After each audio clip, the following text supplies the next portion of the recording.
C'est une ville russe visée par des drones.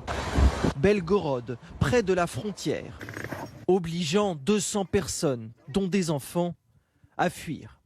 On a réussi à partir de justesse, alors que les tirs de roquettes venaient de toutes les directions. C'est comme si nous avions été en première ligne. Depuis 3 semaines, les mêmes engins sont détectés sur le sol russe. Et des forces au sol armées venues d'Ukraine passent la frontière. À chaque fois pourtant, Kiev nie toute responsabilité. Est-ce le début de la contre-offensive préparée depuis plusieurs mois?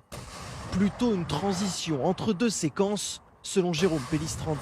Il y a eu la bataille de Bakhmout et puis il y a cette contre-offensive que tout le monde attend. Et entre les deux, eh bien, on a cette guerre des drones en quelque sorte. Situation prise très au sérieux par Moscou, car Belgorod est un emplacement stratégique qui contient des stocks de munitions, de carburant et une centrale électrique. Nous sommes vraiment préoccupés par cette situation. Des mesures sont en train d'être prises. Hier, la capitale ukrainienne a elle aussi connu une nouvelle attaque. Selon Kiev, la défense antiaérienne a détruit 10 missiles russes. Des débris auraient fait dans leur chute 3 morts, dont un enfant.